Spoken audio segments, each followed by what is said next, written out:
Hello കൂട്ടുകാരെ, ഇന്ന് ഇറച്ചിയും മീനും ഒന്നുമില്ലാതെ ഒരു പ്ലെയിൻ ആയിട്ടുള്ളൊരു ബിരിയാണി അഥവാ കുസ്ക റൈസാണ് തയ്യാറാക്കാൻ പോകുന്നത് കേട്ടോ.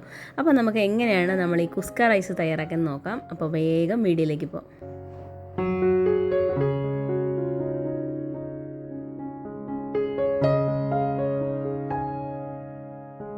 അപ്പോൾ നമുക്ക് തയ്യാറാക്കാനായിട്ട് തുടങ്ങാം. അതിനായിട്ട് ഞാനിവിടെ അരി കുതിർക്കാൻ വേണ്ടി വെച്ചിട്ടുണ്ട് കേട്ടോ. ഒരു അരമണിക്കൂർ നമ്മുടെ ബിരിയാണി റൈസ് കുതിർക്കാൻ വേണ്ടി വെച്ചിട്ടുണ്ട്.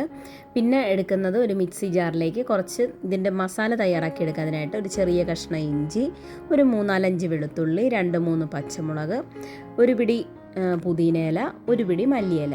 ഒരുപാടൊന്നും ചേർക്കണ്ട, നമ്മൾ കുറച്ചല്ലേ ഉണ്ടാക്കുന്നുള്ളൂ. അതിനുശേഷം അതൊന്ന് നല്ലതുപോലെ അരച്ച് പേസ്റ്റ് രൂപത്തിലാക്കി എടുത്തിട്ടുണ്ട് കേട്ടോ. പിന്നെ ഒരു പാൻ ചൂടാക്കാൻ വേണ്ടി വെച്ചിട്ടുണ്ട്. അതിലേക്ക് 1 ടീസ്പൂൺ ഓയിലും 1 ടീസ്പൂൺ നെയ്യും ചേർത്ത് കൊടുക്കുന്നുണ്ട്.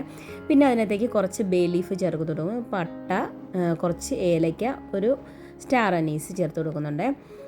പിന്നെ 2-3 ഗ്രാമ്പും കൂടി ചേർത്ത് കൊടുക്കുന്നുണ്ട്. പിന്നെ അതൊന്ന് പൊട്ടി വരുന്ന സമയത്ത് നമുക്കതിലേക്ക് ഒരു വലിയ സവാള, ചെറുതാണെങ്കിൽ 2 എടുക്കാം, വലിയ സവാളയാണെങ്കിൽ ഒരു വലിയ സവാള ചെറുതായിട്ട് അരിഞ്ഞതും കൂടി ചേർത്ത് കൊടുത്ത് നല്ലതുപോലെ ഒന്ന് വഴറ്റി അതിൻ്റെയൊക്കെ ഒന്ന് കളർ ചേഞ്ചായി വരുന്ന സമയത്ത് നമുക്കതിലേക്ക് തക്കാളി അരിഞ്ഞതും കൂടി ചേർത്ത് കൊടുക്കാം.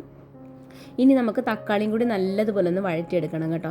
തക്കാളിയൊക്കെ ഒന്ന് വെന്ത് ഉടഞ്ഞു വരുന്ന സമയത്ത് നമുക്ക് നേരത്തെ അരച്ച് വെച്ചിരിക്കുന്ന നമ്മുടെ പേസ്റ്റ് ഉണ്ടല്ലോ, അതും കൂടി ചേർത്ത് കൊടുക്കാം കേട്ടോ. അതും കൂടി ചേർത്ത് നല്ലതുപോലെ ഒന്ന് വഴറ്റിയെടുക്കണേ. അതിൻ്റെയൊക്കെ ഒരു പച്ചമണം മാറുന്നിടം വരെ നല്ലതുപോലെ ഒന്ന് വഴറ്റിയെടുക്കാം. അപ്പോൾ നല്ലൊരു മണം വരും കേട്ടോ ഇതൊക്കെ ചേർത്ത് കൊടുക്കുമ്പോൾ. ഇനി നമുക്ക് അതിനകത്തേക്കുള്ള ആവശ്യത്തിനുള്ള പൊടികൾ ചേർത്ത് കൊടുക്കാം. അതിനായിട്ടൊരു 1/2 ടീസ്പൂൺ മഞ്ഞൾപ്പൊടി, പിന്നെ ഇവിടെ ചേർത്ത് കൊടുക്കുന്നത് കാശ്മീരി മുളക് പൊടിയാണ്. ഞാനിപ്പോൾ കളറിന് വേണ്ടി മാത്രമാണ് ചേർക്കുന്നത്. ഈ കളർ ഒരുപാട് വേണ്ടാന്നുണ്ടെങ്കിൽ നിങ്ങൾക്ക് കുറച്ച് ചേർത്താൽ മതി കേട്ടോ. പിന്നെ മല്ലിപ്പൊടി ചേർത്ത് വെക്കുന്നുണ്ട്, 2 ടീസ്പൂൺ മല്ലിപ്പൊടി, ഒരു 1/2 ടീസ്പൂൺ ഗരം മസാല, ആവശ്യത്തിനുള്ള ഉപ്പും കൂടി ചേർത്ത് കൊടുക്കുന്നുണ്ട്. ഇതിൻ്റെയൊക്കെ കറക്റ്റ് അളവുകൾ ഞാൻ ഡിസ്ക്രിപ്ഷൻ ബോക്സിൽ ഇട്ടേക്കാം കേട്ടോ. അപ്പോൾ നമ്മുടെ പൊടിയുടെയൊക്കെ ഒരു പച്ചമണം മാറുന്നിടം വരെ ഒന്ന് വഴറ്റിയതിന് ശേഷം അതിലേക്ക് 1 ടേബിൾ സ്പൂൺ നമ്മുടെ തൈരുണ്ടല്ലോ, അധികം പുളിയില്ലാത്ത തൈരും കൂടി ചേർത്ത് കൊടുക്കുന്നുണ്ട്. തൈരൊക്കെ ചേർത്ത് നല്ലപോലെ എണ്ണയൊന്ന് തെളിഞ്ഞ് വരുന്ന സമയത്ത് നമുക്കതിലേക്ക് കുതിർത്ത് വെള്ളം വാർത്തെടുത്ത് വെച്ച് നമ്മുടെ അരിയും കൂടി ചേർത്ത് കൊടുക്കുക.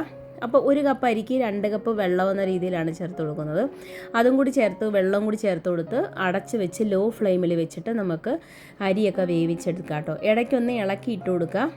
ഇളക്കിയിട്ട് കൊടുത്താൽ മാത്രമേ നമ്മുടെ മേളിലുള്ള അരിയൊക്കെ കറക്റ്റായിട്ട് വെന്ത് വരത്തുള്ളൂ. അപ്പോൾ ഇടയ്ക്കൊന്ന് ഇളക്കി, കുക്കറിലാണെന്നുണ്ടെങ്കിൽ നിങ്ങൾ കറക്റ്റായിട്ട് ഒരു 2 വിസിലടിച്ചിട്ട് ഓഫാക്കി വെച്ചാൽ മതി. ഓഫാക്കി വെച്ചതിന് ശേഷം എയറൊക്കെ പോയതിന് ശേഷം എടുക്കുമ്പോൾ കറക്റ്റായിട്ട് വരും കേട്ടോ. അപ്പോൾ അത്രയേ ഉള്ളൂ. നമ്മുടെ സിമ്പിളല്ലേ തയ്യാറാക്കാൻ. നമ്മുടെ പ്ലെയിൻ ബിരിയാണി എന്നും പറയും, കുസ്ക റൈസ് എന്നും പറയും. അപ്പോൾ എല്ലാവർക്കും വീഡിയോ ഇഷ്ടപ്പെട്ടെന്ന് വിചാരിക്കുന്നു. പുതിയൊരു വീഡിയോ ആയിട്ട് വരുന്നവരെ thanks for watching. Thank you, by.